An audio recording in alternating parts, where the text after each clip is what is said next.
अपने प्यारे दोस्तों के लिए एक बार फिर से हम मैदान में आ चुके हैं। हेलो दोस्तों, आज के क्लास में हम लोग एक नया चैप्टर शुरू कर रहे हैं, इलेक्ट्रोकेमिस्ट्री। और पर्टिकुलरली इस क्लास में हम लोग दो टॉपिक्स पर बातें करेंगे। इलेक्ट्रोकेमिकल सेल क्या होता है, कैसे कैसे काम करता है, और भी बहुत सारी बातें हैं इसके बारे में। और दूसरी चीज, इलेक्ट्रोकेमिकल सीरीज। जब इलेक्ट्रोकेमिकल सेल की बात करेंगे तो इस सीरीज की भी बात हमें करनी ही होगी। तो इन दो चीजों को आज के क्लास में हम लोग देखते हैं। इस चैप्टर में तुम दो तरह के सेल्स फेस करोगे। एक तो इलेक्ट्रोकेमिकल सेल तुम्हें फेस करना पड़ेगा, दूसरा तुम्हें इलेक्ट्रोलाइटिक सेल भी फेस करना पड़ेगा।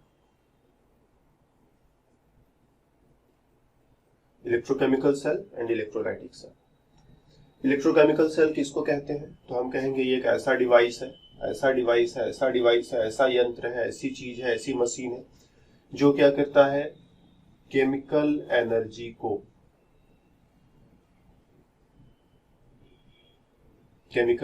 को इलेक्ट्रिकल एनर्जी में बदल देता है।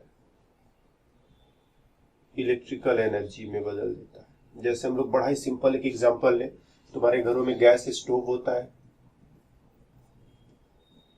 एलपीजी सिलेंडर होता है।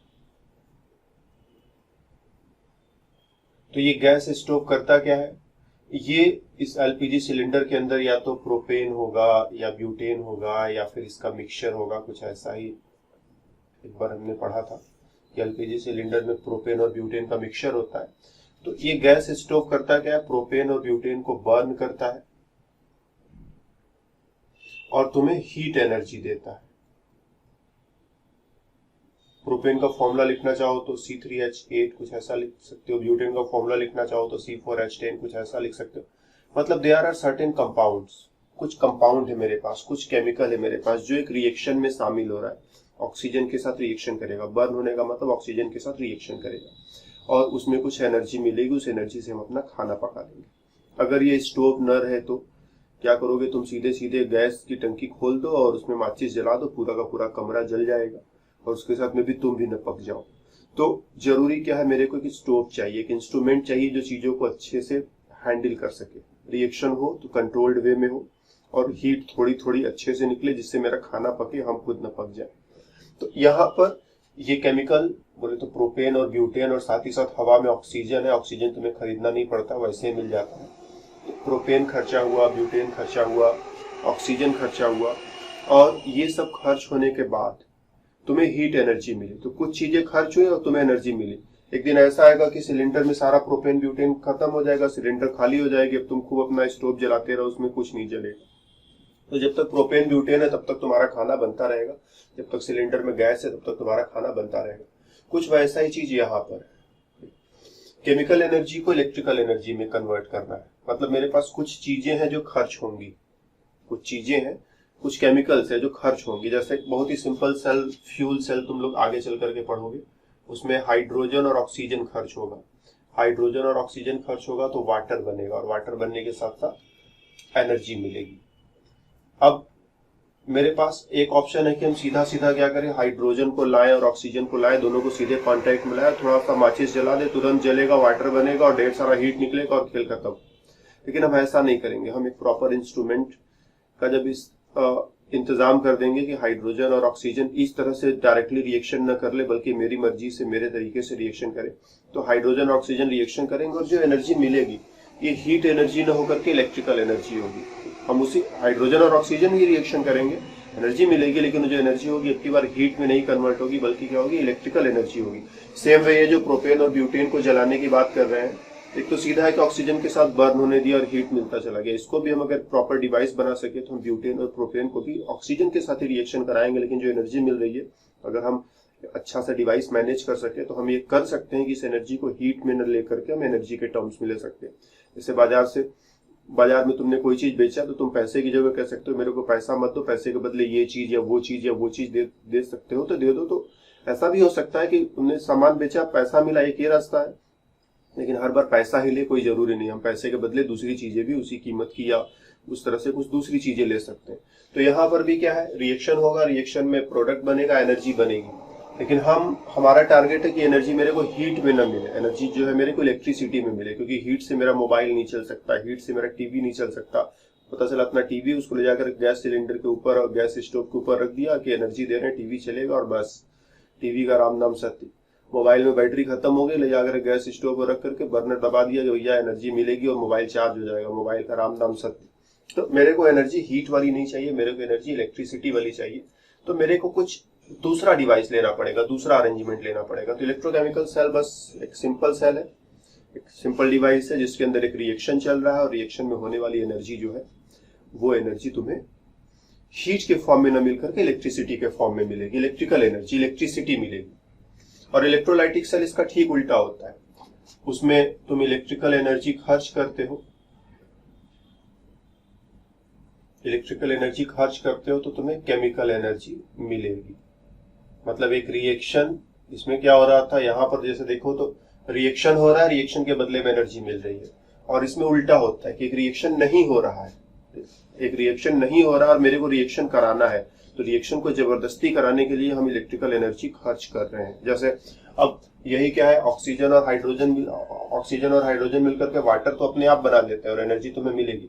लेकिन तुम कहो कि नहीं, मेरे को वाटर तोड़ करके हाइड्रोजन और ऑक्सीजन को फिर से वापस बनाना है, तो इस काम के लिए तुम्हें क्या करना पड़ेगा, अब तुम्हें एनर्जी मिलेगी नहीं बल्कि तुम्हें एनर्जी खर्च करनी पड़ेगी। और ये काम जो है इस सेल में नहीं होगा बल्कि इलेक्ट्रोलाइटिक सेल दूसरे सेल में होगा या दूसरे तरह के सेल में होगा। तो दो तरह के सेल्स होते हैं, एक ऐसे सेल्स जिनके अंदर रिएक्शन अपने आप होता है और तुम्हें इलेक्ट्रिकल एनर्जी या इलेक्ट्रिसिटी मिलती है, और दूसरे ऐसे सेल्स होते हैं जिनमें रिएक्शन अपने आप नहीं हो रहा है बल्कि रिएक्शन को कराने के लिए तुम्हें इलेक्ट्रिसिटी या बिजली या इलेक्ट्रिकल एनर्जी खर्च करनी पड़ रही है। तो आज के क्लास में हम लोग इलेक्ट्रोकेमिकल सेल के ऊपर काम करेंगे। तो इलेक्ट्रोकेमिकल सेल जो है कैसे बनाया जाता है,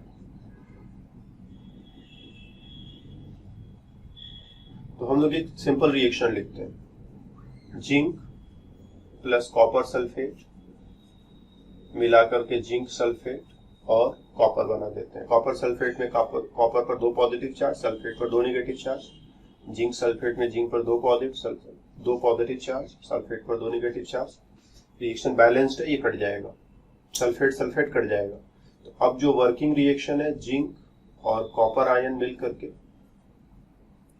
जिंक आयन और कॉपर, और प्लस जो है एनर्जी भी रिलीज होगी। अब ये डिपेंड करता है मेरे ऊपर, ये कैसी डिवाइस हमने, कैसा यंत्र, कैसा इंस्ट्रूमेंट चुना है, उसके ऊपर डिपेंड करता है कि एनर्जी हीट में मिलेगी कि एनर्जी इलेक्ट्रिसिटी में मिलेगी।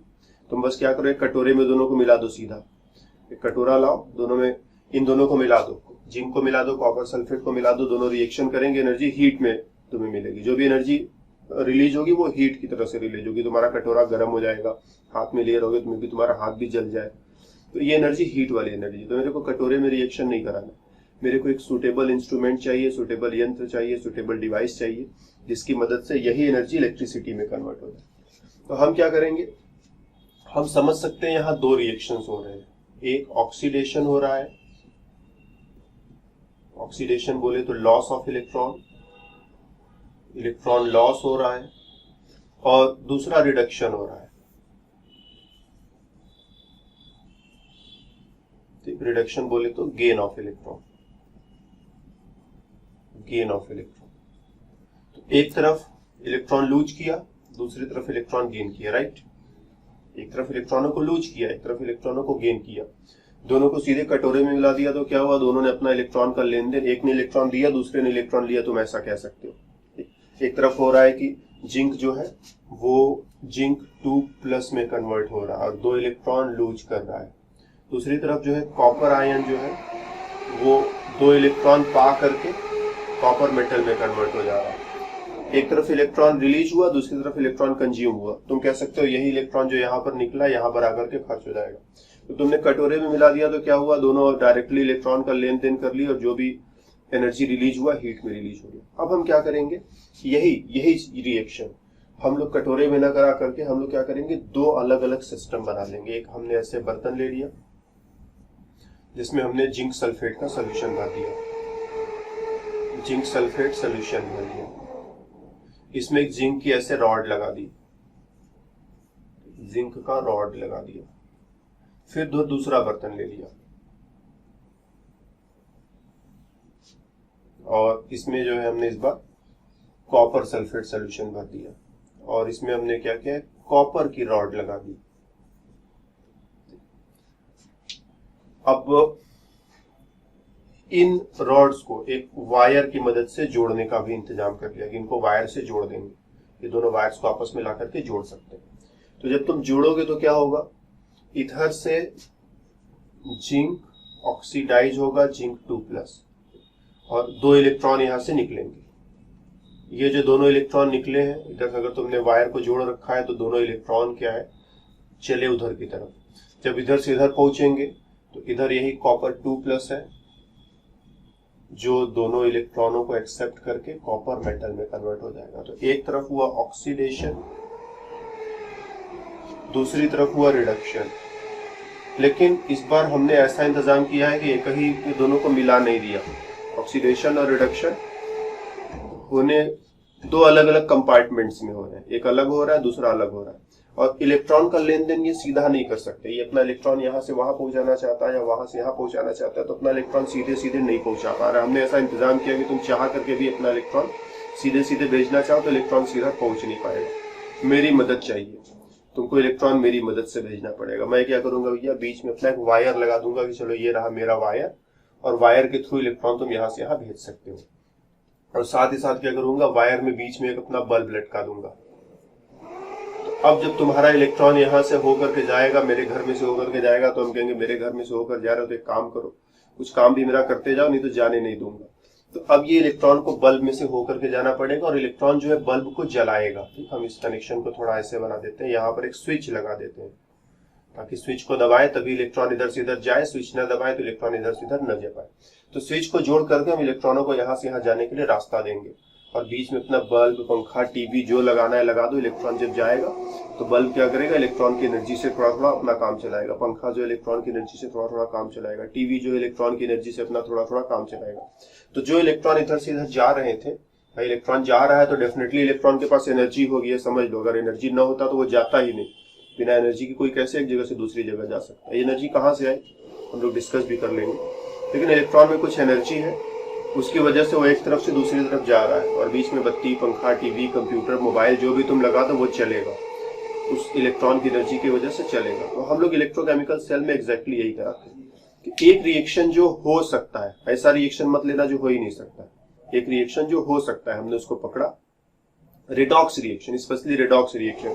बिना रेडॉक्स का रिएक्शन तो मेरे लिए किसी काम का नहीं है, क्योंकि रेडॉक्स रिएक्शन में क्या होता है, ऑक्सीडेशन होगा और रिडक्शन होगा। ऑक्सीडेशन मतलब एक पार्टी इलेक्ट्रॉन लूज करेगी, दूसरी पार्टी इलेक्ट्रॉन गेन करेगी, क्योंकि मेरे को इलेक्ट्रॉन चाहिए और कुछ फालतू चीज नहीं चाहिए। इलेक्ट्रॉन चाहिए, इलेक्ट्रॉन रिलीज होगा, इलेक्ट्रॉन जाएगा, हम अपना वायर बीच में फैलाएंगे और इलेक्ट्रॉन को अपने वायर में से होकर के जाने को देंगे और बीच में बत्ती, पंखा, टीवी जो लगा दे वो चलेगा। तो एक रेडॉक्स रिएक्शन को हम लोग 2 पार्ट्स में तोड़ देते हैं, ऑक्सीडेशन अलग कर देते हैं, रिडक्शन अलग कर देते हैं। एक डब्बे में ऑक्सीडेशन होगा, दूसरे डब्बे में रिडक्शन होगा, दोनों डब्बों के बीच में अपना वायर होगा। उस वायर से जब इलेक्ट्रॉन होकर के जाएगा तो हम इलेक्ट्रॉन की एनर्जी का यूज करेंगे और ये इलेक्ट्रोकेमिकल सेल बनाने की तैयारी कर ली। ध्यान देना, अभी सेल कंप्लीट बना नहीं है। सेल को पूरा करने के लिए हम यहाँ पर एक एक्स्ट्रा पाइप जोड़ेंगे, एक एक्स्ट्रा पाइप यहाँ पर जोड़ेंगे। इस पाइप के अंदर भी कुछ इलेक्ट्रोलाइट, कह दो KCl भरा हुआ है या फिर कह दो KNO3 भरा हुआ है, KNO3 भरा हुआ है। K पर प्लस है, NO3 पर माइनस है। ये हमने क्या किया है, अगार जेल में मिला करके भरा हुआ है। ठीक, अगर जेल में मिला करके नहीं भरोगे तो इसमें सेट नहीं होगा, तो अगार जेल में मिला करके इसमें हमने भर दिया। अगार जेल अपनी जगह से हिलडुल नहीं पाएगा, वैसे पड़ा रहेगा, लेकिन अगार जेल से होते हुए पोटेशियम आयन और नाइट्रेट आयन जरूरत पड़ने पर इधर से इधर या इधर से इधर किधर भी आ जा सकते हैं। इस यहाँ से होते हुए सोल्यूशन में जा सकते हैं या फिर इधर से होते हुए सोल्यूशन में आ सकते हैं। तो ये जो इलेक्ट्रोलाइट तुमने भरा ये भी मूव कर सकता है जरूरत पड़ने पर। इसकी क्या जरूरत आ पड़ी तो होगा क्या, जब इलेक्ट्रॉन तुम इधर से इधर भेजोगे तो इधर निगेटिव चार्ज जमा होता जाएगा, जमा होता जाएगा, जमा होता जाएगा, तो इधर से खूब ढेर सारा निगेटिव चार्ज हो जाएगा। तो अब ये इलेक्ट्रॉन इधर आएगा तो इस निगेटिव चार्ज और इस निगेटिव चार्ज में मारपीट होगा, बोले तो रिपल्सन। वो निगेटिव चार्ज क्या, अगर नहीं अब यहाँ पर रहने की जगह नहीं है, तुम नहीं आ सकते, तो मेरे को ये निगेटिव चार्ज डिस्पोज करते रहना पड़ेगा। जैसे यहाँ इलेक्ट्रॉन पहुंचा, निगेटिव चार्ज हुआ, मेरे को ये हटाते रहना पड़ेगा। अगर ये निगेटिव चार्ज यहाँ जमा होता गया तो और इलेक्ट्रॉन इधर आने से मना कर देगा। तो मेरे को चार्ज का बैलेंस बनाए रखना है। चार्ज का बैलेंस बनाए रखने के लिए हमने यहाँ इलेक्ट्रोलाइट जोड़ दिया है। जैसे इधर कुछ निगेटिव आएगा, इधर से कुछ पॉजिटिव इधर आकर के उसको न्यूट्रल कर देगा, समझ रहे हो ना, या फिर कुछ निगेटिव इधर से इधर मूव कर जाएगा। तो जैसे ही चार्ज का बिल्टअप होगा, आयंस अपनी सुविधा अनुसार, कुछ आयंस कभी इधर, कुछ आयंस कभी इधर, आयंस भी अपना मूव करेंगे और चार्ज के बिल्टअप को नहीं होने देंगे, कहीं पर कोई निगेटिव या पॉजिटिव चार्ज का एक्युमुलेशन नहीं होगा, वो न्यूट्रल सिस्टम जो है मेंटेन रहेगा। जैसे इधर से इलेक्ट्रॉन इधर से इधर गया, उधर से एक नाइट्रेट आयन NO3- इधर से इधर चला आया, तो एक निगेटिव चार्ज इधर से इधर गया और एक निगेटिव चार्ज इधर से इधर चला आया, तो सिस्टम का जो न्यूट्रल होना है कि सिस्टम पर कोई चार्ज का बिल्टअप नहीं हो रहा है, कहीं निगेटिव पॉजिटिव बढ़ता नहीं चला जा रहा है, उधर इधर से इधर इलेक्ट्रॉन गया, इधर से इधर NO3- गया। तो इस तरह से ये हम लोग ऐसा सॉल्ट ब्रिज लगा देते हैं, जिसका मेन काम ये है कि सेल में सर्किट को भी पूरा करना है ना। अगर सर्किट कंप्लीट न रहे, मतलब यहां से जो चार्ज गया तो इधर से होते हुए ऐसे वापस आने का इंतजाम किया है, उसको बोलते हैं सर्किट को कंप्लीट करना। तो ये जो सॉल्ट ब्रिज है, इसके दो काम है। एक तो ये सर्किट को पूरा करेगा ताकि चार्ज का फ्लो पूरा इस तरह से होते हुए ऐसे हो सके, ठीक, सर्किट को पूरा करेगा। दूसरी चीज, चार्ज के एक्यूमुलेशन को रोकेगा कि एक तरफ प्लस ढेर सारा इकट्ठा हो जाए, दूसरी तरफ माइनस ढेर सारा इकट्ठा हो जाए, ये होने से रोकेगा। नहीं तो अगर ये हो जाएगा तो फिर बड़ी मुश्किल आ पड़ेगी। तो सॉल्ट ब्रिज का तुमने काम समझा, ठीक। और हमने इंतजाम क्या किया है, हमने एक डब्बे में, एक कंपार्टमेंट में ऑक्सीडेशन होने दिया, एक कंपार्टमेंट में रिडक्शन होने दिया, और यहां से यहां इलेक्ट्रॉनों का जो आना जाना है वो हमने अपना वायर वगैरह के थ्रू अरेंज कर दिया। तो इस तरह से एक सेल बना लिया। तो जस्ट एक रैंडमली सेल बना लिया, ठीक, अपने एक्सपीरियंस से, अपने जानकारी से हमने एक रैंडमली कुछ जोड़ करके सेल बना लिया कि कॉपर को जोड़ा, जिंक को जोड़ा और सेल बन गया। लेकिन मेरे को एक थियोरी भी तो होनी चाहिए ना, मेरे पास कुछ नॉलेज भी होनी चाहिए कि क्या क्या जोड़े, कब कब जोड़े और कैसा कैसा सेल बनेगा, ये भी तो पता होना चाहिए। तो सेल बनाने के लिए क्या और कैसे जोड़ना है ये तुम्हें अच्छी तरह से पता होना चाहिए। ये तो पहला एग्जाम्पल था, इसीलिए हमने इसमें जो है क्या और कैसे का कोई झंझट नहीं रखा। बस हमने इतना किया कि भाई ऐसे ऐसे जोड़ दोगे सेल बन जाएगा और ऐसे काम करेगा। लेकिन ऐसे तुम किसी भी चीज को नहीं जोड़ सकते हो। तो क्या जोड़ना है, कैसे जोड़ना है वो तो तुम देख चुके हो लगभग, लेकिन क्या जोड़ना है वो तुम्हें थोड़ा अच्छे से समझना पड़ेगा। तो होता क्या है, मेरे पास एक चीज होती है जिसे हम कहते हैं हाफ सेल, या फिर तुम इसे इलेक्ट्रोड भी कह सकते हो। हाफ सेल या इलेक्ट्रोड बनाते कैसे हैं, जैसे मेरे पास जिंक है और जिंक 2+ है, दोनों को आपस में जोड़ दो किसी तरह से, दोनों को कांटेक्ट में ला दो। हमने किया क्या, जैसे ऊपर हमने क्या किया था, हमने जिंक सल्फेट का सॉल्यूशन बना लिया था और इसमें एक जिंक की रॉड लटका दी थी। तो इधर जिंक है और यहां पर जिंक 2+ है, दोनों में कनेक्शन स्टैब्लिश हो गया ना। इसी तरह से कॉपर है और कॉपर 2+ है, दोनों को आपस में किसी तरह से कनेक्ट कर दो। तो हमने क्या किया, कॉपर सल्फेट का सॉल्यूशन बना लिया और यहां पर एक कॉपर की रॉड लटका दी। एक ही एलिमेंट को लेना है दो अलग अलग ऑक्सीडेशन नंबर्स के साथ। एक बार जिंक 0 है, यहाँ कोई पॉजिटिव निगेटिव चार्ज नहीं है, यहाँ पर जिंक 2+ है। एक ही एलिमेंट दो अलग अलग ऑक्सीडेशन नंबर्स में लेकर के दोनों को आपस में कनेक्ट कर देना। और इसके लिए तरीका तुम देख ही रहे हो, तो इस चीज को माइंड में रखो। और कोई जरूरी नहीं कि हर बार जिंक कॉपर ही रहे, आयरन ले लो, आयरन और आयरन 2+। जैसे तुम क्या करो, एक आयरन की रॉड ले लो और इधर नीचे आयरन सल्फेट का सोल्यूशन ले लो। ये भी कोई जरूरी नहीं है कि तुम हर बार आयरन सल्फेट ही लो, तुम यहाँ iron chloride, iron nitrate, iron oxide कुछ भी ले सकते हो जो पानी में घुल जाए, आसानी से मिल जाए और पानी में घुल जाए। पानी में न घुले तो तुम लेकर के भी बेकार हुआ, वो पानी में घुलेगा नहीं तो सोल्यूशन बनेगा नहीं, कांटेक्ट बनेगा नहीं। तो कुछ ऐसा लोगे जो पानी में घुल करके सोल्यूशन बनाया जा सके। तो not necessary her bar sulphate he sulphate, कभी क्लोराइड, कभी नाइट्रेट, कभी फ्लोराइड, कभी कार्बोनेट, जो भी घुलता हो पानी में और वो आसानी से अवेलेबल भी हो। ऐसा ना कि बाजार में खरीदने जाओ तो पता चलेगा कि कहीं मिलता ही नहीं। ऐसा केमिकल सेलेक्ट करेंगे, ऐसा इलेक्ट्रोलाइट सेलेक्ट करेंगे जो आसानी से मिल जाए और पानी में घुल जाए। तो हम लोग इस तरह का कॉम्बिनेशन बना करके इसको अरेंज कर सकते हैं। और ये भी कोई जरूरी नहीं कि हमेशा मेटल ही मेटल हो, जैसे हाइड्रोजन और हाइड्रोजन आयन भी हो सकते हैं, ये नॉन मेटल है। क्लोरीन और क्लोराइड आयन भी हो सकते हैं, ठीक। और नॉन मेटल्स के साथ क्या इशू है कि तुम हर बार नॉन मेटल्स का ऐसा रॉड नहीं बना सकते हो। हाइड्रोजन जो है गैस है, तो हाइड्रोजन का रॉड कैसे बनाओगे, नहीं बना पाओगे। क्लोरीन गैस है, क्लोरीन का रॉड कैसे बनाओगे, नहीं बना पाओगे।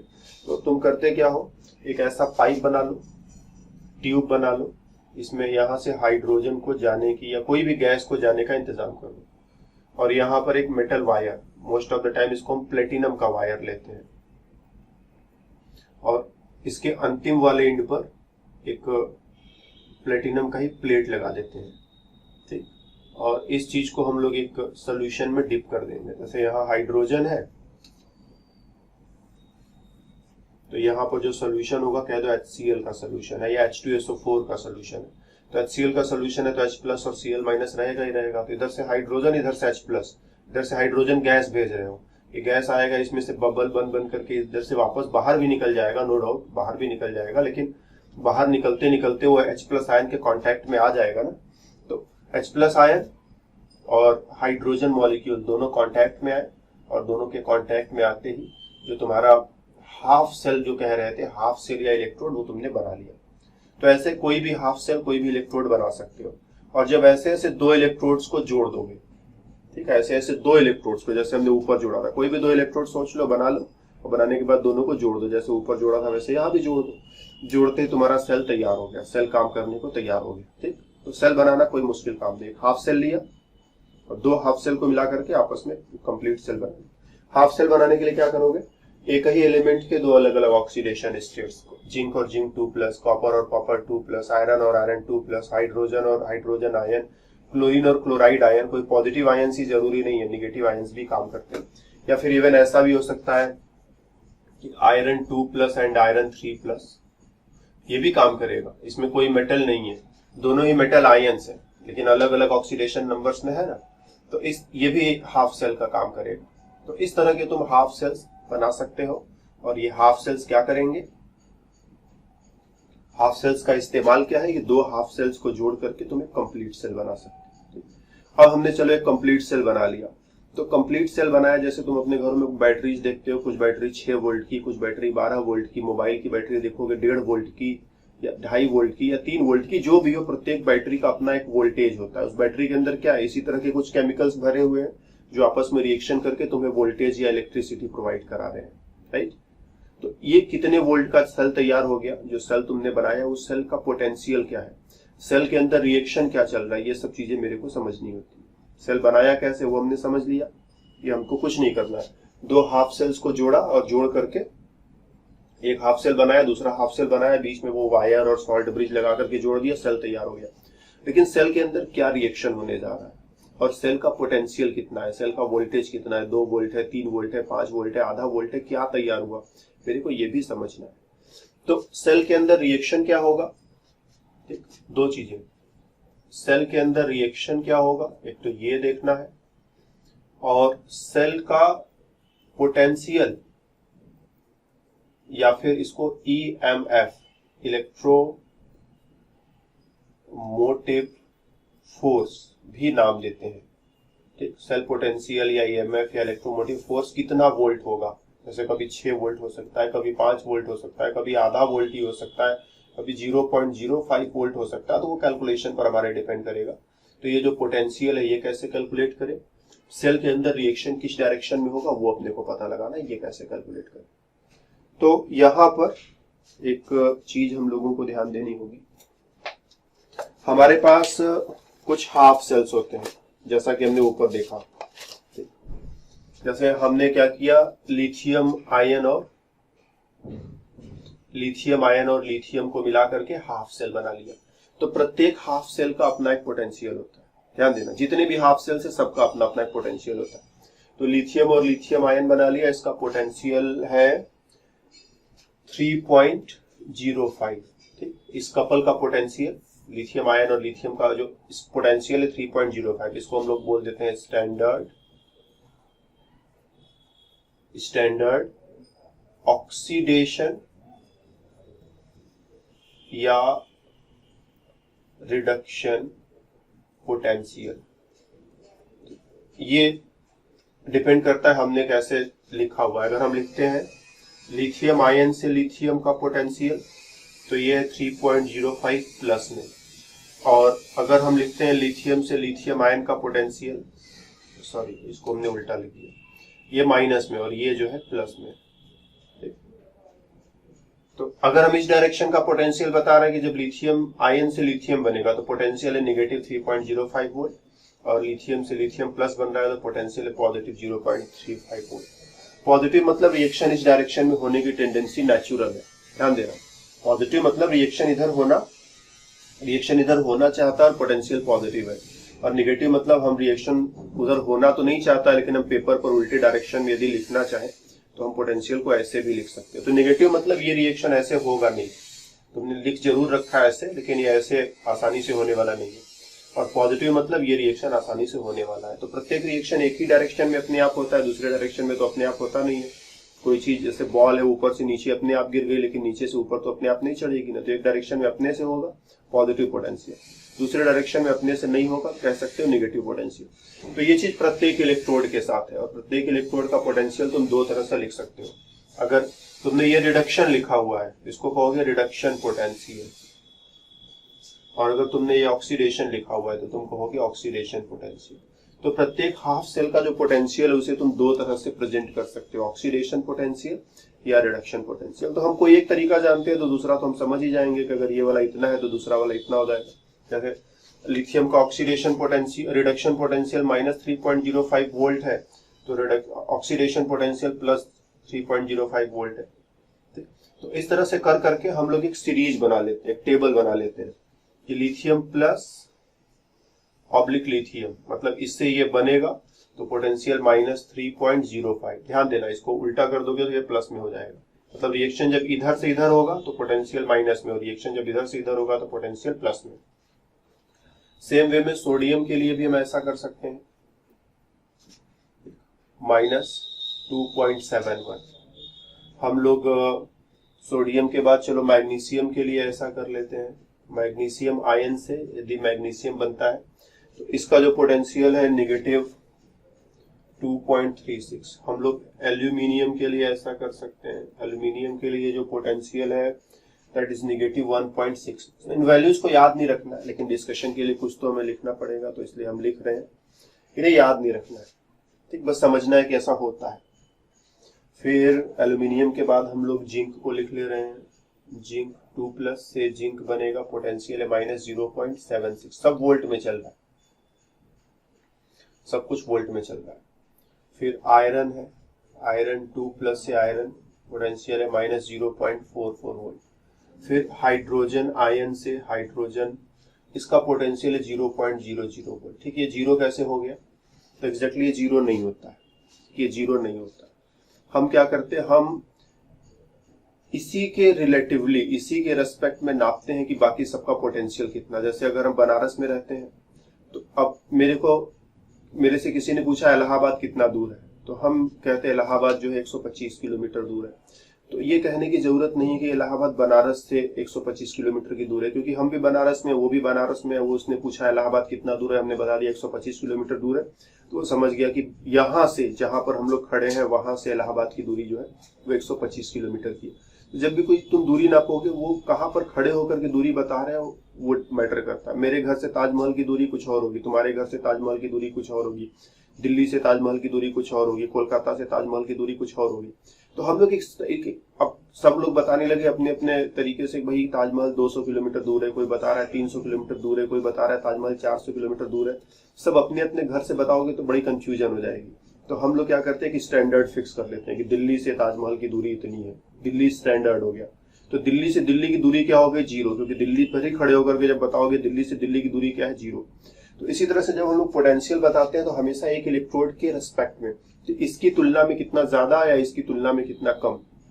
तो हमने हाइड्रोजन को स्टैंडर्ड बता दिया कि हाइड्रोजन से तुलना करके तुम कोई भी पोटेंशियल बताओगे तो हाइड्रोजन का पोटेंशियल हाइड्रोजन के से ही तुलना करेंगे कि एक हाइड्रोजन और दूसरे हाइड्रोजन के बीच में कितना पोटेंशियल डिफरेंस है, तो इट इज 0। तो हाइड्रोजन का पोटेंशियल डिफरेंस 0 हमने माना है, ध्यान देना, हमने टेकन बाय अस। ऐसा नहीं कि 0 होता है, लेकिन हमने कह दिया चलो भाई तुम्हारे पास से शुरुआत करेंगे, श्री गणेश यहीं से होगा, और इसीलिए तुमको जो है 0 अवार्ड मिल रहा है, तुमको जो 0 का अवार्ड मिल रहा है। वैसे हम लोगों के यहाँ 0 को खराब चीज माना जाता है, लेकिन 0 खराब चीज नहीं होता। 0 is a very very big and great thing. तो हाइड्रोजन का पोटेंशियल 0 है क्योंकि हम यहीं से सारी चीजों को नापते हैं। जब हम बोलते हैं -0.44 मतलब हाइड्रोजन से इसका इतना कम है, -0.76 मतलब हाइड्रोजन से इसका पोटेंशियल इतना कम है। तो सभी पोटेंशियल जो है हाइड्रोजन के रेस्पेक्ट में नापे गए हैं, इसीलिए हाइड्रोजन 0 है और ये सब हाइड्रोजन से इतना इतना कम है। फिर इसी तरह से हम लोग लें कॉपर 2+, कॉपर 2+ से कॉपर ये है +0.34 वोल्ट। हम लोग ले सिल्वर 1+ से सिल्वर, तो इसका पोटेंशियल है +0.80 वोल्ट। मतलब ये दोनों हाइड्रोजन से इतना ज्यादा है, ऊपर वाले हाइड्रोजन से इतना कम, नीचे वाले हाइड्रोजन से इतना ज्यादा। तो ये हम लोगों ने पोटेंशियल का इनको एक बढ़ते हुए क्रम में लिख लिया ना। ध्यान देना, माइनस में जितना बड़ा नंबर लिखा रहेगा उतना छोटा। जैसे तुमने टेस्ट दिया -5 नंबर लाए और दूसरे बंदे ने टेस्ट दिया -200 नंबर लेकर के चलाया, तो -200 नंबर लेकर के चलाया तो ज्यादा लेकर के नहीं चलाया, वो कम लेकर के आया है। तो माइनस में जितना बड़ा लिखा रहेगा क्वांटिटी उतना छोटा वैल्यू उसको मानेंगे ना।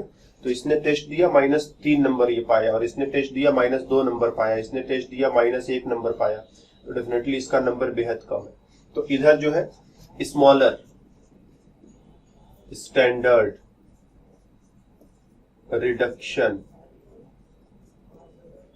पोटेंशियल, ठीक। फिर इधर आते आते बंदे जो है प्लस में नंबर पाने लगे हैं, तो हम बोलेंगे लार्जर, ठीक। स्टैंडर्ड, ये स्टैंडर्ड का मतलब होता है, हम स्टैंडर्ड ऐसे बार बार नहीं लिख रहे हैं, इस पर हम लोग बात करते हैं अभी।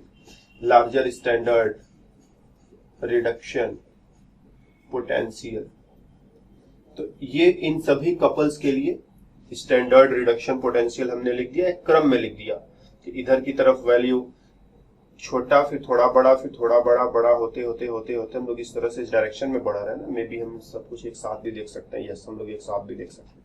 तो वैल्यू इधर से इधर की तरफ क्या हो रही है, वो बढ़ती चली जा रही है। इस सीरीज को जब हम तैयार कर लेते हैं, हमारे पास ढेरों इलेक्ट्रोड्स, हमने कुछ इलेक्ट्रोड्स को सेलेक्ट किया जो मेरे माइंड में रहना चाहिए, ठीक। ये इलेक्ट्रोड्स पोटेंशियल माइंड में नहीं रखना है, इन इलेक्ट्रोड्स को माइंड में रखना है कि लिथियम के बाद सोडियम, उसके बाद मैग्नीशियम, फिर एल्यूमिनियम, फिर जिंक, फिर आयरन, फिर हाइड्रोजन, फिर कॉपर और फिर सिल्वर। ये माइंड में रखना है कि पोटेंशियल्स का बढ़ता हुआ क्रम इस डायरेक्शन में होगा, ये चीज याद रख कर लेना है ना।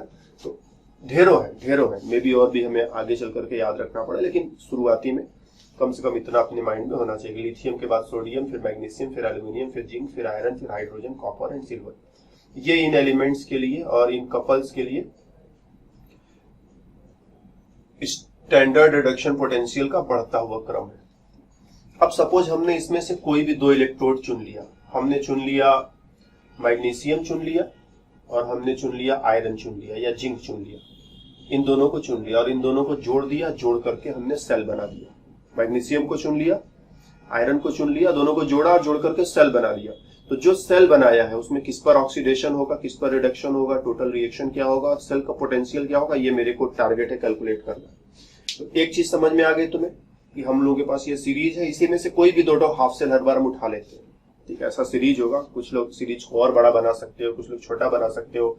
जितने मेटल्स को इसमें लिखते जाओगे सीरीज उतना बड़ा होता जाएगा, जितने मेटल्स को कम लिखते जाओगे, जितने कम चीजों को इन्वॉल्व करोगे सीरीज उतना छोटा होगा। तो हमारे पास ये सीरीज है, इसी सीरीज को हम कहते हैं इलेक्ट्रोकेमिकल सीरीज, ठीक। तो ये अपना इलेक्ट्रोकेमिकल सीरीज है, इससे हम छोटा बड़ा, इसमें कितने भी एलिमेंट्स को शामिल कर सकते हो, दुनिया का हर एलिमेंट, हर कंपाउंड तुम इसी में ला करके शामिल कर सकते हो, सीरीज बहुत बड़ा हो जाएगा। तो हमको करना क्या है, कुछ इलेक्ट्रोड्स हैं, इनको घटते क्रम में या बढ़ते क्रम में, दोनों क्रम में लगा सकते हो। हमने बढ़ते हुए क्रम में लगाया है और ये भी कोई जरूरी नहीं कि तुम भी बढ़ते क्रम में लगाओ, घटते क्रम में भी लगाया जा सकता है, सीरीज दोनों तरफ से बनाया जा सकता है, ठीक। बढ़ते हुए क्रम में या घटते हुए क्रम में। फिलहाल हमने जो है, क्योंकि हम जब अपने समय में पढ़ रहे थे तो बढ़ते हुए क्रम में हमने पढ़ा था और उसी समय से अब एक क्रम मेरे माइंड में जो है फिट हो गया है, तो मेरे को वो ज्यादा सुविधाजनक लगता है, इसीलिए हम दूसरे क्रम में नहीं लिखते। इसको उल्टे डायरेक्शन में भी लिख सकते, कोई मुश्किल नहीं। तो ये सीरीज हम लोगों ने बना लिया या बुक में देख लिया। इसमें से कोई भी 2 इलेक्ट्रोड उठा लिया, जैसे हमने उठा लिया मैग्नीशियम और हमने उठा लिया जिंक। तो हमने मैग्नीशियम इलेक्ट्रोड उठा लिया जिसका रिडक्शन पोटेंशियल -2.36 वोल्ट, और हमने जिंक इलेक्ट्रोड उठा लिया जिसका रिडक्शन पोटेंशियल नेगेटिव 0.76 वोल्ट, और दोनों को जोड़ दिया। जोड़ करके हमने क्या कर लिया, सेल तैयार कर लिया। सेल का पोटेंशियल कितना होगा और सेल के अंदर रिएक्शन क्या होगा, मेरे को ये दो चीजें समझनी है। बहुत ही आसान है, बहुत ही आसान। इन दोनों में से ठीक तुम देखोगे तो ये है स्मॉलर रिडक्शन पोटेंशियल और ये है लार्जर रिडक्शन पोटेंशियल। ठीक, स्मॉलर लार्जर, ये निगेटिव में 200 डेसिमल को हटा दो, निगेटिव में 236 नंबर पाकर लाया और ये निगेटिव में 76 नंबर पा करके लाया, तो डेफिनेटली इसका नंबर कम है, इसका नंबर ज्यादा है, बहुत निगेटिव नंबर ये पा गया है। ठीक, तो निगेटिव 2.36 छोटा, निगेटिव 0.76 बड़ा, लार्जर पोटेंशियल स्मॉलर पोटेंशियल। जिसका रिडक्शन पोटेंशियल बड़ा है, मतलब अगर दोनों में कंपटीशन हो जाए कि रिडक्शन मेरे पर होगा कि तुम्हारे पर होगा, ठीक, जिसका रिडक्शन पोटेंशियल बड़ा है, दोनों में कंपटीशन हो जाएगी मेरे पर रिडक्शन कि तुम्हारे पर रिडक्शन, तो जिसका रिडक्शन पोटेंशियल बड़ा है उसी पर रिडक्शन होगा, इस इलेक्ट्रोड पर रिडक्शन होगा, और दूसरे वाले इलेक्ट्रोड पर ऑक्सीडेशन होना पड़ेगा। अब वो न चाहे तब भी होना पड़ेगा। ठीक, समझ रहे हो ना? जैसे एक जगह मिठाई रखी हुई है, एक प्लेट, और एक प्लेट नमकीन रखा हुआ है। दो लोग हैं, दोनों को मिठाई ही मिठाई खानी है, दोनों को नमकीन खाने का मन नहीं है। दोनों पहले आपस में भिड़ ले, दोनों में मारपीट हो जाए या रेस हो जाए या दौड़ हो जाए। तेज दौड़ा उसे मिठाई मिलेगी, जो तेज नहीं दौड़ा, धीमे दौड़ा, उसको क्या होगा, मिठाई तो खत्म हो गई, अब नमकीन ही खाना पड़ेगा। तो दो इलेक्ट्रोड्स हो गए, किस पर रिडक्शन होगा, जिसका लार्जर रिडक्शन पोटेंशियल है, और दूसरे वाले पर क्या होगा, ऑक्सीडेशन होगा। तो हम कहेंगे जब जिंक और जिंक आयन को मिलाकर के इलेक्ट्रोड बना लिया और मैग्नीशियम आयन को मिलाकर के इलेक्ट्रोड बना लिया, तो कौन से इलेक्ट्रोड पर रिडक्शन होगा, जिंक इलेक्ट्रोड पर रिडक्शन होगा, और मैग्नीशियम इलेक्ट्रोड पर ऑक्सीडेशन होगा। तो हम लिख दे reaction at zinc electrode and reaction at magnesium electrode and reaction at zinc electrode. Zinc पर क्या होना है, इसका पोटेंशियल बड़ा था तो रिडक्शन होगा। रिडक्शन बोले तो जिंक आयन 2 इलेक्ट्रॉन खा करके, देखो मिठाई इसे मिली है, 2 इलेक्ट्रॉन खा करके जिंक में बदल गया, तेज दौड़ा तो मिठाई इसको मिल गया। और दूसरा वाला क्या होगा, इसका ऑक्सीडेशन होगा, मतलब ये जो मिठाई खा करके बैठा हुआ था, सॉरी मैग्नीशियम था, इसके पेट में से भी मिठाई हम लोग निकाल लेंगे कि चलो बेटा जो मिठाई खा गए थे वो निकालो, नहीं निकालोगे तो तुम्हें कूटेंगे। तो इससे मिठाई छीन ली और मिठाई इसको दे दी, क्यों, क्योंकि इसका रिडक्शन पोटेंशियल बड़ा है। तो जिसका रिडक्शन पोटेंशियल बड़ा है उसे इलेक्ट्रॉन बोले तो मिठाई मिला, और जिसका रिडक्शन पोटेंशियल छोटा था उससे मिठाई छीन ली गई। तो एक ने इलेक्ट्रॉन लूज किया, दूसरे ने इलेक्ट्रॉन गेन किया। कौन इलेक्ट्रॉन गेन करेगा, किसका रिडक्शन होगा, theory is very simple, larger reduction potential जिसका हो, दोनों का रिडक्शन पोटेंशियल तुलना कर लो, जिसका रिडक्शन पोटेंशियल बड़ा हो उसका रिडक्शन, और जिसका रिडक्शन पोटेंशियल छोटा हो उसका उस पर ऑक्सीडेशन। अब इन दोनों को जोड़ दो, जोड़ते समय ये इलेक्ट्रॉन कैंसिल हो जाने चाहिए। कभी अगर इलेक्ट्रॉन कैंसिल नहीं हो रहे तो तुम्हें थोड़ा मेहनत करना पड़ेगा ना। जैसे सपोज मेरे पास हम एक डिफरेंट सिचुएशन पहले चुन लेते हैं, अच्छा इसको जोड़ देते हैं पहले। तो इलेक्ट्रॉन कैंसिल, मैग्नीशियम और जिंक आयन मिला करके मैग्नीशियम आयन और जिंक बनाएंगे, यही सेल रिएक्शन है, यही सेल रिएक्शन है। और हम लोग कह रहे थे जैसे सपोज अपने पास ऐसा सिचुएशन है कि सोडियम से सोडियम प्लस बन रहा है और दूसरी तरफ जो है जिंक 2 प्लस से जिंक बन रहा है, इन दोनों को जोड़ना है। तो इलेक्ट्रॉन बराबर नहीं, इधर एक इलेक्ट्रॉन निकला, इधर 2 इलेक्ट्रॉन खाया, ऐसा कैसे हो सकता है। तो इसमें 2 से मल्टीप्लाई कर दो, 2 से मल्टीप्लाई कर दोगे तो अब इलेक्ट्रॉन बराबर हो जाएगा, जोड़ दो। तो 2 सोडियम और जिंक आयन मिला करके 2 सोडियम आयन और जिंक बना लेंगे। तो कभी अगर इलेक्ट्रॉन का नंबर एग्रीमेंट में ना हो, बराबर न दिख रहे हो, तो दोनों में कुछ मल्टीप्लाई करके ये चीज मैनेज कर सकते हो। एक और एग्जांपल लिया जा सकता है, जैसे कह दो एल्यूमिनियम से एल्यूमिनियम 3 प्लस और 3 इलेक्ट्रॉन, और दूसरी तरफ जो है आयरन 2 प्लस और 2 इलेक्ट्रॉन मिला करके आयरन बना रहा है। इसमें 3 इलेक्ट्रॉन, उसमें 2 इलेक्ट्रॉन, इसमें क्या करो 2 से मल्टीप्लाई कर दो और इसमें 3 से मल्टीप्लाई कर दो। 2 से मल्टीप्लाई करोगे तो ये 2 बार, ये 2 बार, ये 6 बार, इसमें 3 से मल्टीप्लाई करोगे तो ये 3 बार, ये 6 बार, ये 2 बार, इलेक्ट्रॉन इलेक्ट्रॉन कट जाएगा और फिर दोनों को जोड़ लेना। तो इस चीज को ध्यान रखेंगे। फिर हम बात कर रहे थे कि चलो अपने पास क्या था, एक मैग्नीशियम इलेक्ट्रोड, एक जिंक इलेक्ट्रोड, दोनों को जोड़ा तो किस पर ऑक्सीडेशन, किस पर रिडक्शन, जिसका पोटेंशियल बड़ा रहेगा उस पर रिडक्शन, जिसका रिडक्शन पोटेंशियल बड़ा रहेगा ना, अच्छे से बोलना सीखो, जिसका रिडक्शन पोटेंशियल बड़ा होगा उस पर रिडक्शन, और जिसका रिडक्शन पोटेंशियल छोटा होगा उस पर ऑक्सीडेशन। ठीक, और जिस पर रिडक्शन होता है, ठीक, जिस इलेक्ट्रोड पर रिडक्शन होता है उसे कैथोड कहते हैं, उसे कैथोड कहते हैं, और जिस इलेक्ट्रोड पर ऑक्सीडेशन होता है उसे हम एनोड कहते हैं। ठीक, तो इधर ऑक्सीडेशन हो रहा था, एनोड पर क्या हो रहा है, ऑक्सीडेशन हो रहा है, कैथोड पर क्या हो रहा है, रिडक्शन हो रहा है। और मेरे को पता लगाना है कि ये जो सेल तैयार हुआ, जिस सेल में ये रिएक्शन चल रहा है, इस सेल का ईएमएफ कितना होगा, पोटेंशियल कितना होगा। तो हम लिखते हैं ई सेल बराबर, ठीक, ई कैथोड माइनस ई एनोड। या फिर इसी चीज को हम पहले ऐसा करते हैं, हम ये ई और डी और सी सब हटाते हैं, ये कभी कभी कंफ्यूजिंग हो जाता है। ये ई डी पी सब हटाओ, इसको भी यहां से हटाओ, जगह बनाओ, ये बाद में तुम्हें देखने को मिलेगा। हम इसी फॉर्मूले को लैंग्वेज में लिखते हैं। E M F of the cell बराबर EMF of the cell, EMF of the cell बराबर reduction potential,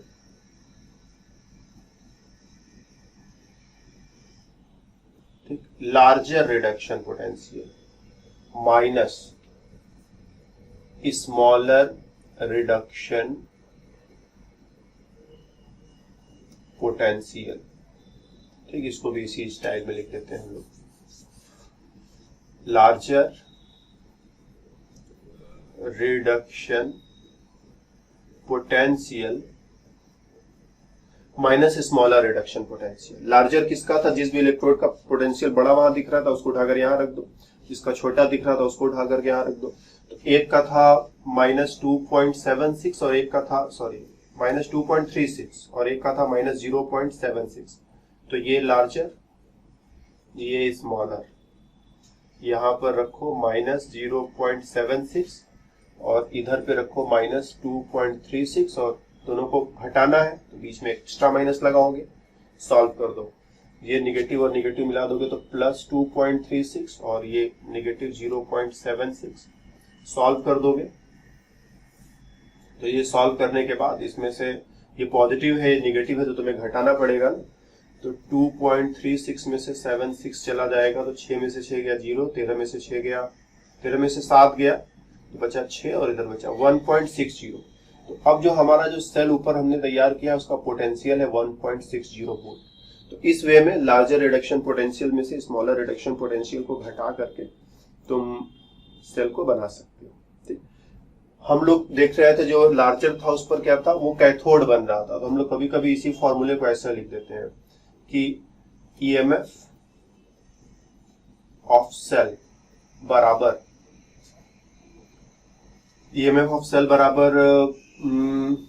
reduction potential of cathode minus reduction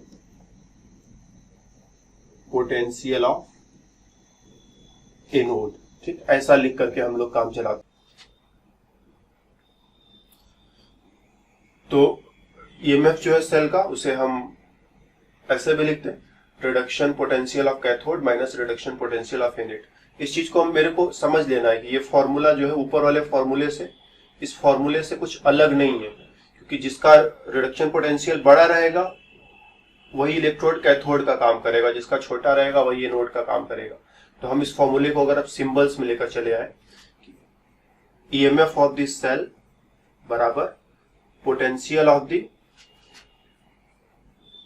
larger ई मतलब रिडक्शन पोटेंशियल ऑफ लार्जर, ये ई लिखने का मतलब reduction potential, larger reduction potential minus smaller reduction potential. ठीक, ध्यान देना, पोटेंशियल ऑक्सीडेशन में भी हो सकता है और पोटेंशियल रिडक्शन में भी हो सकता है, तो हम किसी तरह का कंफ्यूजन ना हो तुम्हें कि क्या ऑक्सीडेशन क्या रिडक्शन, इसलिए हर बार जितनी भी बार इस्तेमाल करेंगे, जो भी फॉर्मूला बनाएंगे, हर फॉर्मूले में हम केवल और केवल रिडक्शन पोटेंशियल का ही इस्तेमाल कर रहे हैं। तो लार्जर वाला reduction potential minus reduction smaller वाला रिडक्शन पोटेंशियल, या फिर जो लार्जर वाला रिडक्शन पोटेंशियल है उसी पर रिडक्शन हो रहा था और वही कैथोड का काम कर रहा था, तो कैथोड माइनस एनोड करके ऐसा फॉर्मूला भी लिख सकते हैं, reduction potential of cathode minus reduction potential of anode. या फिर जब सेल बनाते हैं तो अपने घर में जोड़ना है तो तुम घर पर क्या करो, किसी को भी दाएं तरफ रखो, किसी को भी बाएं तरफ रखो, या इवन दाएं बाएं न रख करके ऊपर नीचे भी जोड़ दो, आगे पीछे जोड़ दो। लेकिन जब कॉपी पर लिखते हैं तो हमेशा कैथोड को राइट साइड में लिखते हैं, मतलब इधर इस वाले हाथ की तरफ, तो इसको लिखते हैं राइट माइनस लेफ्ट भी लिख देते हैं। तो ये 2-3 तरह के फॉर्मूले तुम्हें बुक्स में देखने को मिल सकते हैं। फील लेना है इसको, बड़े में से छोटे वाले को माइनस करना है। बड़ा वाला जो है वो कैथोड बनता है, जिसका पोटेंशियल रिडक्शन पोटेंशियल बड़ा होता है वो कैथोड बनता है, जिसका छोटा होता है वो एनोड बनता है, तो कैथोड माइनस एनोड भी लिख सकते हैं। फिर इसको राइट साइड में लिखते हैं, इसको लेफ्ट साइड में लिखते हैं, इसलिए reduction potential of the right side electrode minus reduction potential of left side electrode. तो राइट साइड इलेक्ट्रोड और लेफ्ट साइड इलेक्ट्रोड करके भी तुम ऐसा काम कर सकते हो। और इसका पर्टिकुलर यूज भी होता है, जैसे सपोज हम लोग ऊपर जो सेल देखे थे, इसका क्या करें यार, ये बार बार बीच में आ जा रहा है, इसको हम ऐसा करते हैं, इधर साइड में चिपका देते हैं जहां पर खाली जगह है, और इसको ऐसे लाइन खींच देते हैं। बाद में तुम जब नोट्स डाउनलोड करोगे तो समझना कि ये क्या था। तो ये जो पोटेंशियल्स है, पोटेंशियल्स की मदद से हाफ सेल का जो पोटेंशियल है, बड़ा वाला पोटेंशियल माइनस छोटा वाला पोटेंशियल, या कैथोड का रिडक्शन पोटेंशियल माइनस एनोड का रिडक्शन पोटेंशियल, या राइट वाले का रिडक्शन पोटेंशियल माइनस लेफ्ट वाले का रिडक्शन पोटेंशियल करके हम सेल का पोटेंशियल निकाल सकते हैं। तो जैसे ऊपर हम लोगों ने जो सेल देखा था उसमें हमने क्या किया था, इधर की तरफ हमने जिंक लिखा था और सोल्यूशन में जिंक सल्फेट लिया था, इधर की तरफ हमने कॉपर लिखा था और कॉपर सल्फेट लिया था। तो इधर रिडक्शन, इधर ऑक्सीडेशन। ठीक, ये राइट और ये लेफ्ट, ये कैथोड और ये एनोड। तो तुम फॉर्मूला वही देख रहे थे कि कैथोड में से एनोड को माइनस कर दो। ठीक, इसका रिडक्शन पोटेंशियल जो है बड़ा, ठीक, और इसका रिडक्शन पोटेंशियल छोटा है, इसीलिए इसका रिडक्शन पोटेंशियल बड़ा है, इसीलिए इस पर रिडक्शन हो रहा है। जिसका रिडक्शन पोटेंशियल छोटा है उस पर ऑक्सीडेशन हो रहा है। तो इधर क्या रिएक्शन हो रहा था, इधर रिएक्शन हो रहा था जिंक से जिंक 2+ बन रहा था, और इधर क्या रिएक्शन हो रहा था, कॉपर 2+ से कॉपर बन रहा था। इसी चीज को जब हम अब हर बार क्या करेंगे, कॉपी पर इतना बड़ा चित्र और वायर और वो ट्यूब और सॉल्ट ब्रिज ये सब लगाते नहीं फिरेंगे। हम लोग क्या करते, चीजों को शॉर्ट में लिखने का प्रबंध कर देते। जैसे एलिफेंट किसी को समझा रहा था, हम हर बार पूरा एलिफेंट का चित्र बना करके नहीं समझाते। हमने लिखा एलिफेंट, हमने लिखा हाथी, और बंदे ने हाथी देखा हुआ, समझ जाता है कि किस चीज की बात चल रही है। तो हम सिंबल्स में चीजों को शब्दों की मदद से डिस्क्राइब करते हैं। तो हम लोग बीच में ऐसी 2 लाइनें खींच देते हैं, एक तरफ ये वाला रिएक्शन, दूसरी तरफ ये वाला रिएक्शन। और रिएक्शन भी कैसे, जैसे कॉपर आयन से कॉपर बन रहा है तो हम लिखेंगे कॉपर आयन ऑब्लिक कॉपर। इधर जिंक से जिंक आयन बन रहा है तो जिंक ऑब्लिक जिंक आयन, मतलब यहाँ पर ये रिएक्शन हो रहा है, जिंक से जिंक आयन बन रहा है, और यहाँ पर ये रिएक्शन हो रहा है। तो हम लोग इस वे में लिखते हैं। साथ ही साथ जैसे सॉलिड रॉड है तो सॉलिड, ये पानी में घुला हुआ है तो एक्वस, ये पानी में घुला हुआ है एक्वस, ये सॉलिड रॉड है सॉलिड। तो कोई चीज गैस हो तो गैस, लिक्विड है तो लिक्विड, एक्वस है तो एक्वस, जैसा उसका स्टेट है वो स्टेट में लिख देते हैं। ये सेल को प्रेजेंट करने का तरीका है। और इसमें हमेशा जो हमारा एनोड है जिस पर ऑक्सीडेशन होता है, हमेशा उसे लेफ्ट में लिखते हैं, और जो हमारा कैथोड है जिस पर रिडक्शन होता है उसको हम राइट में लिखते हैं। ठीक, तो इसीलिए फॉर्मूला लिखते समय कैथोड माइनस एनोड या राइट माइनस लेफ्ट, या फिर हम लोग देखें तो हमेशा इसी का रिडक्शन पोटेंशियल बड़ा होगा और इसका रिडक्शन पोटेंशियल छोटा होगा। तुमने उल्टा घुमा फिरा करके लिख दिया तो वो सेल गलत कहा जाएगा।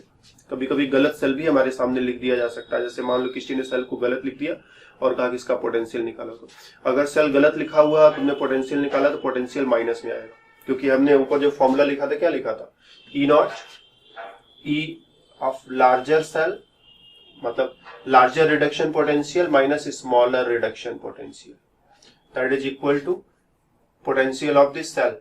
तो बड़े में से छोटे को घटाओगे तो आंसर हमेशा पॉजिटिव ही आना चाहिए। ठीक, पॉजिटिव वैल्यू तुम्हें मिलेगा, समझ रहे हो ना। जैसे जब हम बचपन में पढ़ा करते थे तो हम सीधे सीधे जानते थे, जैसे 25 में से तुम घटा दो 5 तो आएगा 20। अब एक दिन अचानक मेरे सामने आ गया 5 में से घटा दो 25, अब क्या आएगा, तो मेरे को तो समझ में नहीं आया कि 5 में से 25 कैसे घटाते। बचपन में हम हमेशा यही पढ़ते थे कि 25 में से 5 घटाओ 20 बच जाता है, ये ठीक है समझ में आता है। ये उल्टा कैसे घटाएंगे भाई, ये तो हो ही नहीं सकता। मन में पहली चीज यही थी कि हो ही नहीं सकता। फिर जो है समझाया गया मेरे को, टीचर ने मेरे को समझाया कि 5 में से 25 घटाएंगे तो इसको हम -20 लिखते हैं, मतलब उल्टा घटाना पड़े, छोटे में से बड़ा घटाना पड़े तो ऐसे रिपोर्ट करते हैं। तो वही चीज अगर तुम बड़े में से छोटा हटा रहे हो तो हमेशा आंसर पॉजिटिव आ रहा है। अगर तुमने उल्टा किया या उल्टा करना पड़ा पोटेंशियल निगेटिव आ रहा है, और इसका मतलब तुमने या तो सेल गलत बनाया है या फिर तुम्हें जिस सेल का पोटेंशियल कैलकुलेट करने को कहा जा रहा है वो सेल गलत है। ठीक, जैसे हम एक सेल ऐसा बना दे, हम कहते कि ये एक सेल है, बना बनाया सेल, हमको सेल बनाना नहीं है, cell is given to you. एक तो है कि सेल हम अपने से बनाएंगे तो हम क्यों गलत बनाए, अब हम सही बनाएंगे हमेशा। बड़े वाले पर रिडक्शन कराएंगे, छोटे वाले पर ऑक्सीडेशन कराएंगे, बड़े वाले को कैथोड कहेंगे, छोटे वाले को एनोड कहेंगे, और बड़े वाले के पोटेंशियल में से छोटे वाले के पोटेंशियल को घटाएंगे तो आंसर हमेशा पॉजिटिव आना ही आना है। लेकिन कभी कभी होगा कि सेल तुम्हें बना बनाया मिल जाए। जैसे किसी बंदे ने सेल बना दिया कि इधर जो है सिल्वर इलेक्ट्रोड पर ऑक्सीडेशन हो रहा है और कॉपर इलेक्ट्रोड पर जो है वो रिडक्शन हो रहा है, और सिल्वर का जो रिडक्शन पोटेंशियल ऐसे लिखते हैं, potential for reduction potential for silver that is +0.80, reduction potential for copper that is +0.34। तो अब मेरे को बताओ ये जो सेल बनेगा, ये जो सेल बना हुआ है इस सेल का ईएमएफ कितना है। अगर सेल मेरे को बनाना था और ईएमएफ को कैलकुलेट करना था तो हम जानते थे कि बड़े वाले में से छोटे वाले को घटाएंगे और आंसर पॉजिटिव आएगा। लेकिन अब की बार सेल बनाना नहीं है, सेल बनाया है। ये है राइट, ये है लेफ्ट, और ये है कैथोड और ये है एनोड।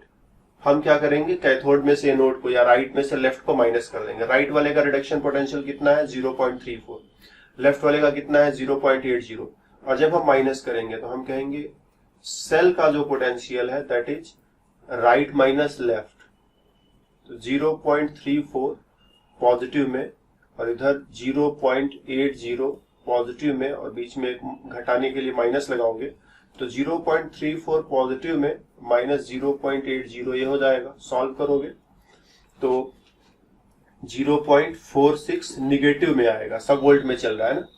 तो इसका मतलब कि ये जो सेल ऊपर दिया था बंदे ने, सेल जो है तुम्हें उल्टा लिख करके दे दिया है। वो बता रहा है कि कॉपर पर रिडक्शन होगा, सिल्वर पर ऑक्सीडेशन होगा, लेकिन हो रहा एग्जैक्टली होना उल्टा चाहिए। कॉपर पर ऑक्सीडेशन होना चाहिए और सिल्वर पर रिडक्शन होना चाहिए। तो कभी कभी सेल अंट संट बना करके दे दिया जाएगा तो रिजल्ट निगेटिव भी आ सकता है। क्वेश्चन होता है एग्जाम में कि सेल को चेक करो, सेल सही बना है कि गलत बना है। अगर गलत बना है तो उसको सही तरह से बना करके लिखो। तो हम सेल का पोटेंशियल निकाल ले, पॉजिटिव आया बोलेंगे ठीक है सेल सही बना है।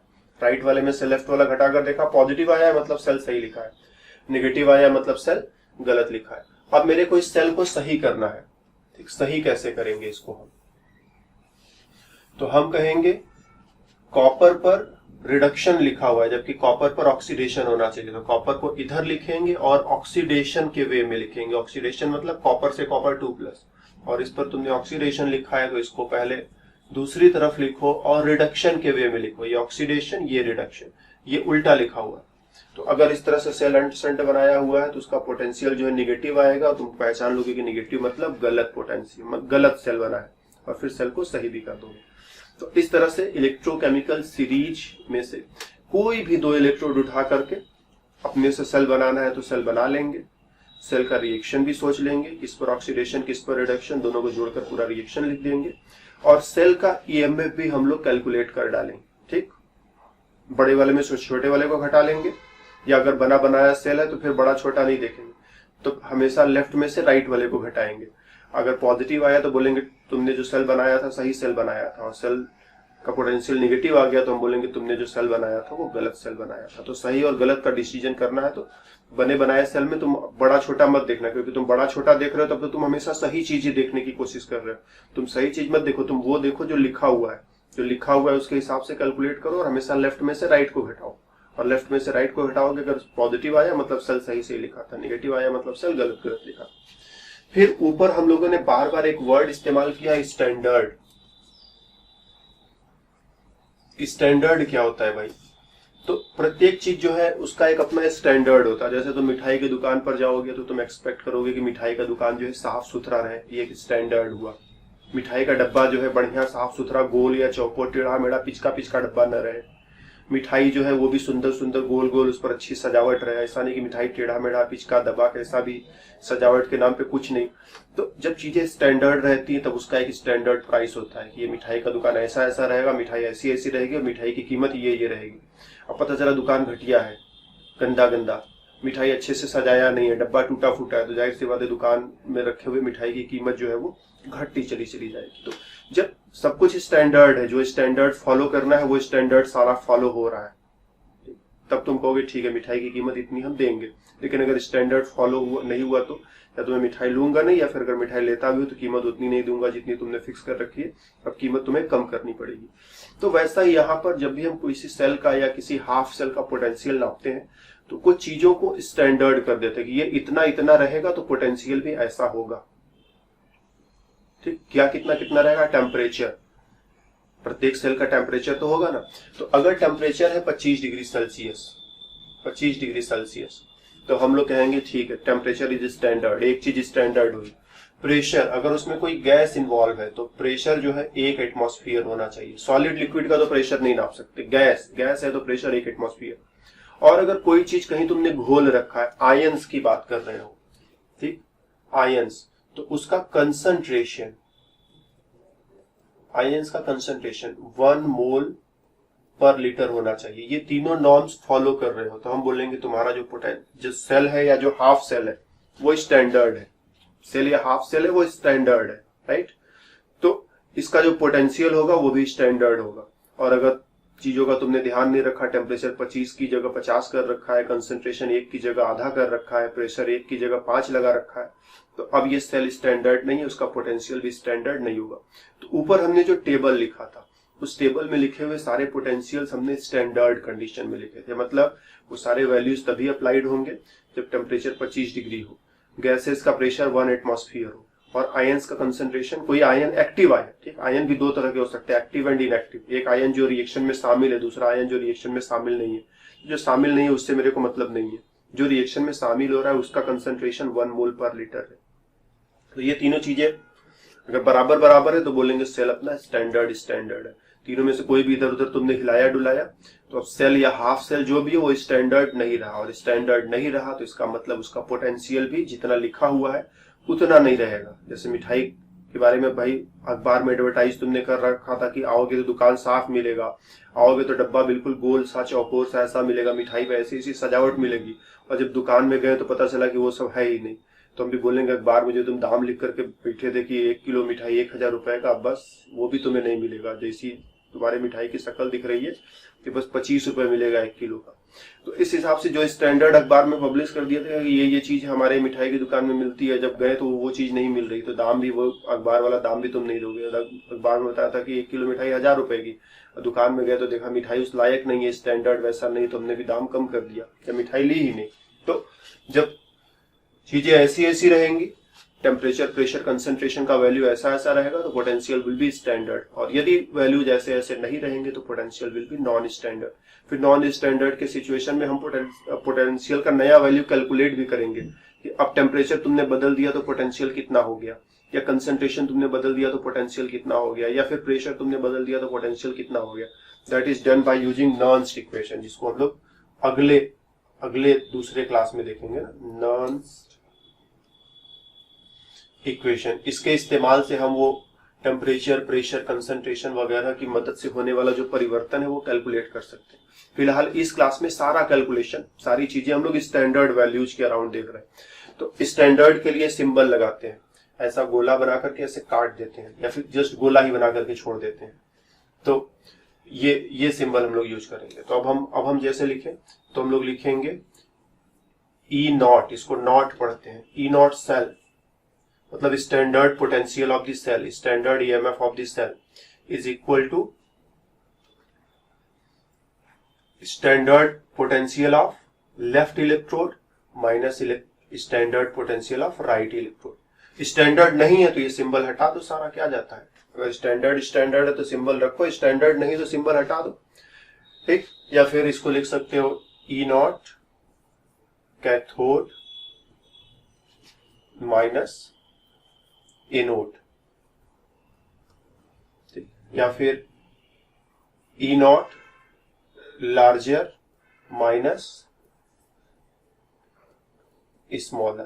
तो ये स्टैंडर्ड के लिए। जब स्टैंडर्ड सिचुएशन नहीं है तो सिंबल भी तुम हटा दो। तो जनरल सिंबल लिखोगे, जब स्टैंडर्ड चीजें नहीं है तो ये स्टैंडर्ड वाला सिंबल हटा करके भी तुम लिख सकते हो, राइट। अब एक हम लोग बहुत ही अच्छा सा क्वेश्चन करने जा रहे हैं। अच्छा, क्वेश्चन करने से पहले ठीक क्वेश्चन ही करते, जरूरत नहीं कोई फालतू चीज की। क्वेश्चन ये है कि अपने पास एक इलेक्ट्रोड है जिसका पोटेंशियल ऐसा लिखा हुआ है, पोटेंशियल लिखा हुआ है कि जिंक से जिंक 2+ बनने का पोटेंशियल है प्लस 0.34 वोल्ट, और फिर एक पोटेंशियल स्टैंडर्ड ही लिखा हुआ है सिल्वर आयन से सिल्वर बनने का पोटेंशियल लिखा हुआ है प्लस 0.84 वोल्ट। तो मेरे को ये बताओ कि अगर इन दोनों को आपस में जोड़ दे तो वो सेल कैसा बनेगा, मतलब जो सेल बनेगा वो कैसा बनेगा, सेल के अंदर रिएक्शन क्या होगा और सेल का ईएमएफ क्या होगा, ये सारी चीजें कैलकुलेट करनी। वो हम कैसे करेंगे? तो हमने स्टेप 1 क्या कहा था, ऐसा काम करना है तो step 1 compare the reduction potential of the both electrodes. तो मेरे पास एक इलेक्ट्रोड ये है, एक इलेक्ट्रोड ये, इन वैल्यूज को कंपेयर करना है, रिडक्शन पोटेंशियल कंपेयर करना है। और तुम ध्यान से देखो तो ये जो है ऑक्सीडेशन पोटेंशियल लिख रखा है बंदे ने, ये ऑक्सीडेशन पोटेंशियल लिख रखा है, ये तो रिडक्शन पोटेंशियल है। सिल्वर आयन से सिल्वर बनेगा तो रिडक्शन होगा, ऑक्सीडेशन नंबर जब भी घटेगा, ठीक, हम लोग इसको ऐसे भी पहचान सकते हैं ना, ऑक्सीडेशन नंबर घट रहा है मतलब रिडक्शन हो रहा है, और रिडक्शन पोटेंशियल। तो सिल्वर प्लस से सिल्वर बनेगा तो ऑक्सीडेशन नंबर घटा, रिडक्शन हुआ, रिडक्शन पोटेंशियल की बात है। जिंक से जिंक 2+ बन रहा है, ऑक्सीडेशन हो रहा है, ऑक्सीडेशन पोटेंशियल होगा। तो हम इन दोनों की तुलना ही अभी नहीं कर सकते क्योंकि स्टेप कहता है कि रिडक्शन पोटेंशियल की तुलना करो। इसको पहले हम सही लिखें, ठीक। अब ये जो लिखा हुआ है इस वे में तुलना नहीं कर सकते, तो हम कहेंगे ई नॉट जिंक प्लस से जिंक बनेगा तो पोटेंशियल है माइनस 0.34 वोल्ट, एक तो ये लेंगे, और दूसरा ई नॉट सिल्वर आयन से सिल्वर, ये तो रिडक्शन ऐसे लिखोगे ना, इसका पोटेंशियल सही डायरेक्शन में दिया हुआ है, हमको तुलना इन दोनों की करनी है। तो हमने कहा ये प्लस में नंबर पाकर आया है, ये माइनस में नंबर पाकर के आ रहा है, ठीक। तो ये प्लस में नंबर पाकर के आ रहा है मतलब ये लार्जर वैल्यू है, तो छोटा नंबर पाकर के आ रहा है, माइनस में नंबर पाकर आ रहा है, स्मॉलर वैल्यू है। जो लार्जर है उस पर रिडक्शन होगा, जो स्मॉलर है उस पर ऑक्सीडेशन होगा, और इसी को बोलेंगे ये कैथोड बनेगा, और इसको बोलेंगे ये एनोड बनेगा। इसको जो है राइट में लिखेंगे और इसको जो है वो लेफ्ट में लिखेंगे, ठीक। ये चीज है ना, ये चीज। और अब बस ये सब करते चले जाए, सारा डिसीजन हमने कर ही लिया। तो रिडक्शन किस पर लिखना है, सिल्वर इलेक्ट्रोड पर। तो रिडक्शन एट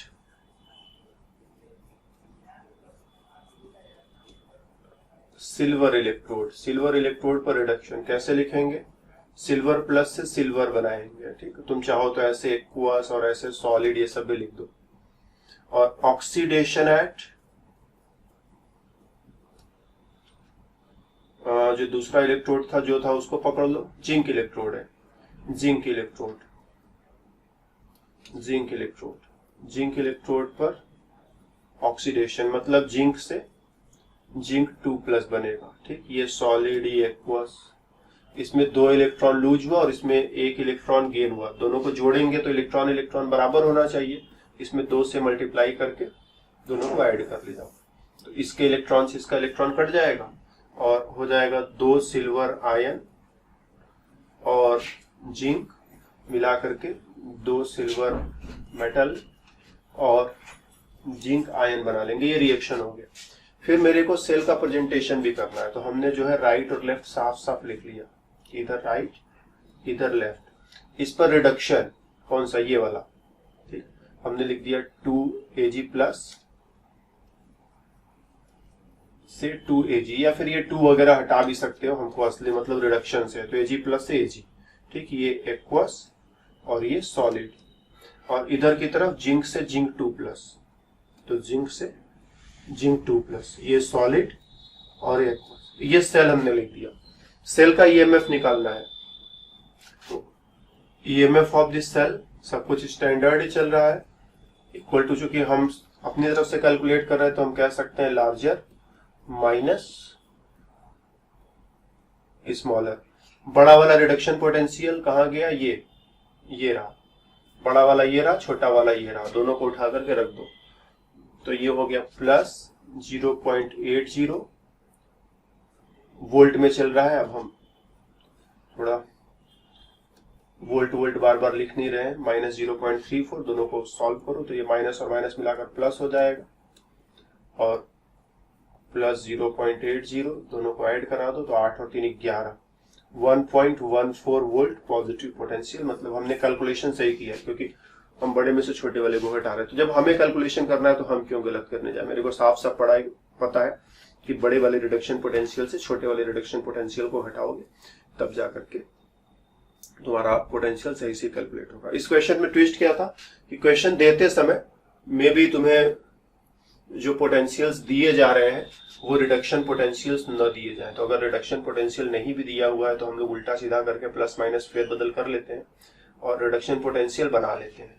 और रिडक्शन पोटेंशियल बना लिया, जैसे यहाँ पर हमको क्या करना पड़ा, हमको ये प्लस 0.34 को चेंज करके माइनस 0.34 लिखना पड़ा। क्यों? क्योंकि ऑक्सीडेशन पोटेंशियल दिया हुआ था, जबकि मेरे को कैलकुलेशन के लिए और सवाल को हल करने के लिए रिडक्शन पोटेंशियल चाहिए। और ये प्लस 0.80 था, इसको वैसा इस्तेमाल किया क्योंकि ये रिडक्शन पोटेंशियल दिया था, तो हमने उसको सीधे सीधे इस्तेमाल कर लिया। तो कभी कभी पोटेंशियल रिडक्शन के वे में न दिया रहे तो रिडक्शन के वे में लिखो और फिर चीजों को ऐसे सॉल्व करो। तो इस तरह से हम लोग सेल फटाफट बना सकते हैं। इलेक्ट्रोकेमिकल सीरीज पर बातें और भी करनी है हमें, स्पेशली इलेक्ट्रोकेमिकल सीरीज का क्या क्या इस्तेमाल हो सकता है, लेकिन अब इसी में जो है सब खिचड़ी नहीं बना देंगे। तो हमने इलेक्ट्रोकेमिकल सीरीज कैसे बनता है वो समझा, राइट, और इलेक्ट्रोड हाफ सेल या इलेक्ट्रोड क्या होता है वो समझा, उसको जोड़ करके पूरा सेल कैसे बनाना है वो समझा, सेल का रिएक्शन पोटेंशियल वगैरह कैसे कैलकुलेट करते हैं ये समझा। एक तो मेरे को इलेक्ट्रोकेमिकल सीरीज का और इस्तेमाल सीखना है, वो दूसरे क्लास में। साथ ही साथ अगर चीजें स्टैंडर्ड न रहे, टेम्परेचर, प्रेशर, कंसंट्रेशन वगैरह बदल जाए तो पोटेंशियल कितना बदलेगा, ये सब चीजें हम लोग अगले क्लास में, दूसरे क्लास में देखेंगे। तो इस क्लास में हमारी तरफ से इतना है, चलते हैं, फिर मुलाकात होगी अगले क्लास में, तो बातें और करेंगे। तब तक के लिए बाय बाय।